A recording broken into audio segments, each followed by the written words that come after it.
Hatimaye kila ambacho tulikuwa tunakisubiri kwa mkubwa sana kuona kinatendeka katika ardhi ya Tanzania, tukimshuhudia mnyama Simba akifuzu kwenda katika hatua nusu finali ya kombe la shirikisho barani Afrika 2024-2025, na sasa anamsubiri Stellenbosch au Zamalek ndiye ambaye atakutana kati ya mmoja katika timu hizo mbili ambazo nimeweza kukutamkia. Na sasa tunaenda kupata uchambuzi mfupi kuhusiana na kile ambacho kimeweza kutokea uwanjani. Natumaini umeyaona matukio mengi sana uwanjani, umeshuhudia namna gani ambavyo mpira umetembea, lakini haikuwa rahisi kwa mnyama kuweza kufuzu katika hatua hiyo ya nusu finali, kwani mpira umeenda mpaka katika hatua ya matuta. Tunaweza tukasema hivyo. My brother Mwamnyanyi, natumaini unaendelea vizuri kabisa. Namshukuru Mungu. Hii ni studio nambari 2 ya Data Sports. Naam. Tunafurahi kukuona.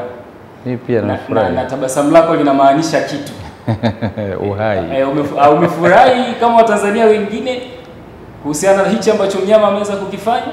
Yani kwani usifurahi wakati nchi imewakilishwa vyema? Nchi imewakilishwa vyema. Kwa nguvu kubwa ya bat quality, hawa siwezi nikaacha kuwataja kwa sababu kwa kipindi hichi cha mvua ndio watu pekee ambao wanahakikisha usalama wa nyumba yako. Ukitoka katika harakati hizi za kimaisha, ukitoka kushabikia mpira, ukirudi nyumbani, basi unapumzika ukiwa na amani kabisa. Watembelee bat quality kwa ajili ya kujipatia bati bora ambazo zitakufanya wewe uwe na amani ndani ya nyumba yako. Hata mvua ikiwa inanyesha, basi unapumzika kabisa burudani. Mimi Mwamnyanyi, nataka tutazame kidogo mchezo wa Simba dhidi ya Al Masry, moja ya mchezo ambao pengine baadhi ya wadau walidhani ya kuwa Simba anaweza kupata zaidi ya magoli 2, 3 na kuendelea, lakini mambo hayajaweza kuwa hivyo. Hatimaye mchezo umeenda mpaka katika hatua ya penalti. Pengine mambo gani ambayo wewe uliyazingatia hasa wakati kuelekea katika mchezo huu kati ya Simba dhidi ya Al Masry? Nafikiri jambo lenyewe linajieleza, ni mchezo wa robo finali. Okay. Mchezo wote wa robo finali, nusu finali na finali ni michezo ya hatua za karibia mwishoni ili kupata bingwa. Sawa. Na kadiri ambavyo timu zilianza kujichuja polepole kuanzia wakati wa hatua za preliminary, hatua ya awali, makundi mpaka kufikia hatua robo finali hivi ambayo imechezwa, ndivyo ambavyo michezo inakuwa migumu zaidi. Tuliona jana kwa mfano kwenye ligi ya mabingwa, Mamelodi alishinda nyumbani kwake goli moja. Esperance kashindwa kumfunga Mamelodi nyumbani kwake. Cheza alivyocheza ikawa ni suluhu ya bila kufungana. Pyramid alishinda magoli mengi nyumbani kwake, Farabat kashindwa kumtoa Pyramid. Kwa hiyo ni hatua ambayo ni ngumu kidogo, tofauti na huku chini au ulikuwa unaweza kukutana na timu mchekea ukaitandika, ukaiwamba, ukaikandika, ukaifunga, ukaitusua, vyovyote tunavyoweza kusema, magoli ya kutosha. Lakini kishafika hatua hii kuna namna ambavyo strategies, mipango ya kiuchezaji lazima iwe ni ya hali ya juu sana. Al Masry nafikiri walipopata magoli 2 kule kwao, wao walikuwa wanaamini kwamba wanakuja huko kwa kazi 2 tofauti. Okay. Huo ndio mtazamo wangu mimi. Kazi ya kwanza ni kuhakikisha kwamba Simba hawapati goli lolote. Kazi ya pili ni Simba wakipata magoli yasifikie magoli ambayo wao wataondolewa moja kwa moja kwenye dakika 90. Okay. Na kazi ya tatu ilikuwa ni option ambayo haikuwa na umuhimu huo mkubwa kwamba waende kwenye mikwaju ya penalty. Sasa unajua lazima tuseme ukweli, Young Africans walishafika hatua ya finali, wakacheza finali ya kombe la shirikisho. Lakini ukisema timu ambayo imekuwa na consistency kwenye kufika mbali kwenye michuano ya kimataifa, unasema Simba kwa kipindi hiki wamefanya vizuri zaidi. Unasema robo finali zaidi ya 4 wameshafanyaje, wameshacheza. Kwenye ligi ya mabingwa na shirikisho zote, mashindano yote mawili wamekuwa wanajaribu kufika kwenye hatua. Na hii hatua ilikuwa kwao inawatesa. Kwa nini wanaishia hatua ya robo finali muda mwingi? Kwa hiyo picha niliyokuwa nayo ni kwamba Simba wataingia kwa nguvu zote kutaka kuiondoa hiyo historia ya robo finali kuwa ni mkwamo wao. Na Al Masry watakuja wakiwa wanaamini matokeo ya ushindi waliyopata nyumbani kwao ni mtaji wa kutosha kuifanya mechi iwe ngumu kwa strategies zote, ikiwemo ya kupoteza muda alimadi waweze kuzuia kile ambacho kuretain kile ambacho walikipata kule. So mchezo wenyewe na picha ujumla ambao nilikuwa nayo kwa kadiri ya swali ambalo nimeuliza, ulikuwa na uchukulia namna hiyo. Of course, ukiangalia first half namna gani ambavyo Simba walicheza tofauti na second half. Second half ni kama ilikuwa ni game ya kupishana. Masry anafika pamoja na Simba anafika, tofauti na first half. Nini kilibadilika hasa kwa Simba? Akikubadilika kitu kwa Simba, ilibadilika kitu kwa Al Masry. Tactically ukishakuwa mbele unaongoza kwa magoli mawili, kitu cha kwanza ni kutaka kujua mpinzani wako ambaye ana demand kubwa ya kushinda anakuja na mpango gani. Jambo gumu katika mchezo wa mpira wa miguu wakati unamwangalia mpinzani wako ni kuthibitisha kwamba una ubora wa kumfanya asikudhuru wakati wewe unamsoma kitu gani ambacho anakuja nacho, kitu ambacho Al Masry wameshindwa kukifanyaje, kukitunza. Wakati wao wanajaribu kukifanya kipindi cha kwanza kuwa ni sehemu yao kama ya pilot ya kuja kucheza mchezo namna gani, wacheza namna gani kwenye kipindi cha pili, wakajikuta kipindi hiko cha kwanza tayari wameshazama magoli mawili. Sasa ikishatokea hivyo maana yake sasa game inakuwa 50-50.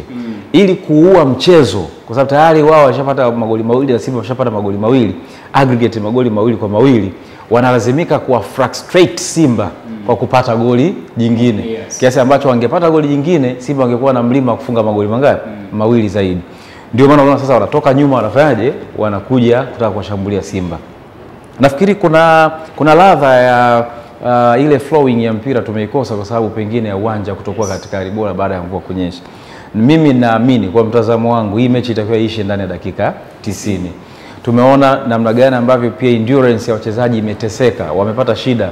Ule uhimilivu wa miili katika mchezo huwa unapata shida kwa sababu wakati uwanja upo katika hali ile na unataka kucheza kwenye intensity ya juu, una balance mambo mangapi? Matatu.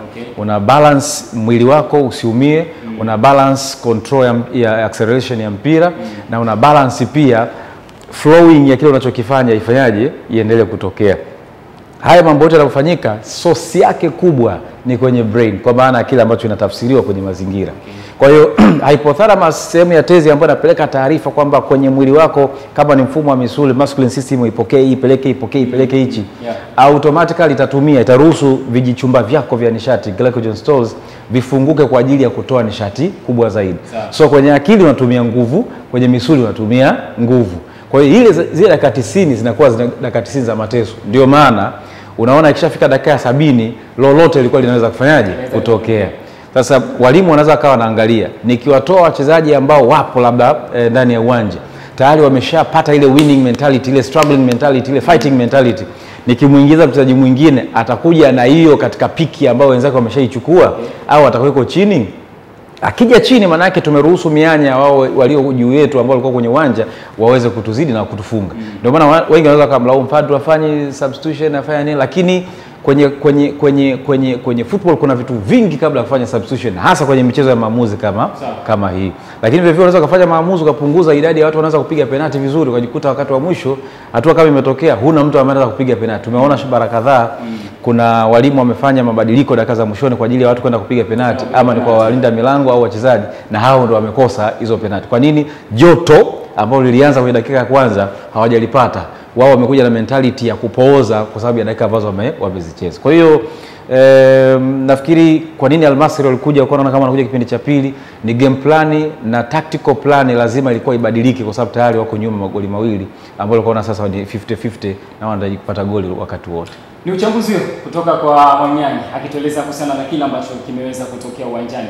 Mnyama Simba akifanikiwa kufuzu kwenda katika hatua ya nusu finali ya kombe la shirikisho. Lakini hapa katikati lazima nikukumbushe kuhusiana na Tanais. Hawa ni wauzaji na wasambazaji wa portable bora kwa sasa nchini Tanzania. Ukishatoka kwenye game ya Simba kama hivi furaha ya kutosha, basi ukiingia kwenda kucheza portable lazima pia uwe na furaha. Akili yako endelee kurefresh vizuri akili. So unakwenda kucheza portable imeinama, kiti imekaa ovyo, vitu kama hivyo natakiwa kuviepuka kwa sababu tunaitumia michezo kama sehemu ya kurefresh akili zetu. Kwa hiyo unapokwenda kucheza portable, ukiona portable ni mbaya, mwambie anamiliki portable kwamba awatembelee Tanais apate portable bora. Mwamnyanyi, naomba tumtazame Elimu Panzu ambaye nilikuwa naangalia mpira kwa wale niliokuwa nimekaa nao, wakawa wanasema huyu ndio sababu ya Simba kupata magoli mawili first half. Lakini second half nini ambacho Al Masry walikifanya kwa Elimu Panzu, kwa sababu hatukumuona sana katika matukio baadhi uwanjani. Hili neno lako la mwisho linanistua. Kama wewe hukumuona itakuwa inashangaza. Ni tofauti na first half ambapo alikuwa akionekana sana uwanjani. Maana kuna kitu labda kilibadilika kwa Al Masry ambapo ikawa sababu ya Mpanzu kutoonekana sana kwa baadhi ya incident ambazo Simba walikuwa wanazifanya. Mpaka sasa hivi unaposema sijui, kwa sababu hata kipindi cha pili through balls nyingi ambazo zilikuwa zinatoka kwenye central zone alikuwa anacheza yeye Elimu Panzu. Shomari Kapombe kakosa goli, nafikiri kwa ni mpira wa pili au kama sio wa kwanza yeye kucheza, umetoka kwa Eli Mpanzu. Amepiga shuti, golikipa kacheza ni Eli Mpanzu. Amegusa maeneo yote, kagusa touchline, kagusa half space ya kwanza, kagusa central zone, half space ya pili, touchline, kagusa zone ya 14, kagusa finishing area. Kwa hiyo ukisema hakuonekana kipindi cha pili, labda uniambie combination yake na wachezaji wengine ilipata shida kwa sababu tayari endurance ya wachezaji kwa imefanyaje? Imeshuka. Na mimi ungeniuliza man of the match ningekwambia bado ni Eli Mpanzu. Kwa sababu ameonekana hivyo akiwa threat dakika zote 90. Wakati Eli amesajiliwa, niliwahi kuongea nafikiri hapa kama sio basi niliwahi kuongea kwenye TV au kwenye radio kule Azam TV. Nilisema wazi nikasema siku Eli Mpanzu akigain momentum yake, watu wengi watabadilisha mawazo ya kumtazama Eli Mpanzu. Nilisema, yani niliwaambia hivyo mapema, nikasema ni mchezaji wa daraja la juu. Yani wewe ukitaka kujua kwamba mchezaji ni wa daraja la juu, tunachoangalia klasi ya mchezaji tunaipataje? Tunaangalia namna gani anayarudia matendo bora kwa kujirudia ingawa anapata vipingamizi tofauti. Okay. Yani anaweza akakokota mpira kwa watu wawili namna ile akawazidi hao ambao wamekuja wawili. Wakaja watatu akakokota namna ile akawazidi waliokuwa watatu. Ukimwekea mmoja pia huyo mmoja anafanyaje? Anakuzidi. Kwa hiyo nyakati zote ambazo amekuwa kwenye flow, unaona imekuwa ni riski kwa walinzi kuweza kumdhibiti Eli Mpanzu. So kiniambia ni kwa nini labda ukiniambia hajamaliza kwa intensity aliyoanza nayo, ni jambo ambalo liko kwenye kawaida. Mchezaji hawezi kucheza dakika 90 zote akiwa kwenye intensity ya juu. Mwili una nyakati zake. Kwenye football tukiwa tunafanya kwa mfano coaching na kwenye sport science, mchezaji ana nyakati za kufanya recovery katikati ya mchezo. Ndio maana anaweza kimbia akaenda akawa na velocity kubwa, akawa kwenye intensity hali ya juu, anaweza ukapima distance ambayo ameikimbia. Lakini ndani ya hiyo distance ukakava high speed, ukakava intensity, ukacheki velocity. Yaani namna gani amekimbia kwa speed kwa muda ambao unahitajika. Labda akimbie mita 6 per second. Anawezaje kuwa na hiyo namna muda huo kukimbia namna hiyo? Kama anacheza kwenye eneo lipi, anaweza kukimbia zaidi ya kilomita 13 hapo uwanjani. Ukienda kupima, ukiangalia GPS yake kama alikuwa kaivaa, anaweza ikakupa majibu ya namna hiyo. Kuna vitu vingi sana ambavyo unatakiwa uvitazame. Sasa kuna nyakati za kurecover, na nyakati za kurecover kuna kufanya jogging, kuna kutembea. Ndio maana kuna mchezaji anaweza kukimbia akafika sehemu akafanyaje? Akaanza kutembea. Akianza kutembea kuna mwingine afanya balance kwenye na cover kwenye ambalo ametoka. Kwa hiyo ni physiological aspect, ni mfumo wa maumbile wa binadamu ambao wewe uweze kukimbia uwanjani dakika zote 90 uko kwenye intensity ile ya namna ile. Unless otherwise wewe huna mapafu, uwe huna bandama, uwe huna pia mfumo wako upumuaji, respiratory system, ndio utaweza kufanya namna hiyo. Na ukiwa hivyo maana yake lazima utakuwa umekufa. Sijui kama utakuwa uko hai. Sasa tumalizie na eneo la ushambuliaji wa Costa Simba. Ninachokiamini kwenye football Manyani ni kwamba kuna tofauti ya wewe unapotazama mpira pamoja na shabiki mwingine anapotazama mpira. Leo eneo la ushambuliaji la Simba limeonekana kuwa bora, ndio maana hata wamepata magoli mawili. Pengine angepatikana zaidi ya haya. Kuingia kwa Steven Jesse Mkwala kuna tofauti mkubwa sana na mwalimu anapokuwa anamchagua Ateba kuwa anaanza naye katika kikosi cha kwanza. Nafikiri watu wengi wamekuwa na mjadala ubora wa Ateba na Jesse Mkwala. Yes. Hawa ni wachezaji ambao wana sifa tofauti sana. Wote wanacheza kwenye eneo la ushambuliaji. Lakini center forward ni Steven Jesse Mkwala. Striker anacheza Lionel Ateba. Yes. Tunasema striker mara nyingi huwa ana contain walinzi ambao wanacheza kwenye center backs wawili kwenye eneo la timu pinzani. Wakati huyu center forward anatembea maeneo mengi ya lile eneo la hatari, kuanzia kwenye zone ya 14 mpaka kwenye finishing area. Sasa alipocheza ugenini alikuwa anataka kuwanyima Al-Masry kuwa na deep playmakers wengi. Yaani build up yao isianzie kwenye eneo la build up ambapo walinzi wawili wanacheza. Unafanyaje? Unakuwa na mtu ambaye hayatembei maeneo mengi ili waone kwamba kuna threat. Endapo wataondoka kwenye lile eneo, kuna mtu yupo atafanyaje? Atawafunga. Kwa hiyo alikuwa anapata nafasi flowing ya Mpanzu, Jean Chalea au Kip Dennis, ni kwa sababu kulikuwa kuna mtu anawa retain. Leo kulihitajika mobility ya hali ya juu ili kuwachosha walinzi wa Al Masry, kwa sababu mpango wao wa kwanza automatically wanaongoza magoli mawili ni kukaa nyuma. So unahitaji mchezaji ambaye yuko mobile, anakwenda kwenye maeneo mengi. Ndio maana leo nikikuuliza au alikuwa anacheza namba ngapi, naweza kukusumbua kusema alikuwa anacheza namba ngapi. Kushoto unamuona, katikati unamuona, huko unamuona. Alipoingia Awesu ukaona akataka kucheza kwenye eneo moja, timu ikawa sasa inaweza mtu anaweza kumsoma, akifika kwenye man to man marking anapoteza nini? Anapoteza mpira. Lakini ile mobility ikiwepo, hujui Mpanzu anacheza wapi. Kipindi ambacho unafikiri au akaenda au unakuta kapita Shomari Kapombe au yuko katikati, kipindi ambacho unafikiri Mpanzu anakwenda ukaingia katikati, ile mobility ikiwa inafanyika, maana yake hata kummaki mtu ni ngumu. Utajaribu ukaba kwenye zone chain marking itakusumbua, utajaribu kutafuta man to man marking huwezi kuipata kwa sababu hakuna mtu anayesimama kwenye eneo moja. Pengine kama mechi ingekuwa ngumu zaidi, ungeona mwalimu ameopti kuwatumia wote wawili, kuwafanya walinzi wa Al Masry wa mkabe Leonel Ateba, alafu aingie Steven Dese Mukwala au anapita kwenye maeneo ya kuflash mipira ambayo itakuwa inapigwa kutokea pembeni. Bwana, ni uchambuzi yakinifu kutoka kwa Wanyanya. Nafikiri umeenjoy, umefurahi, lakini pia umejifunza mengine kuhusiana na mpira wa miguu. Ndio maana tukakwambia uchague Data Sports. Hii studio namba 2, jina langu ni Florence Renatus. Nikutakia wakati mwema, lakini pia kumbuka kumkaribisha mwenzako arejee tena hapa ndani ya Data Sports. Kwa wakati huu ni kuiseme bye bye.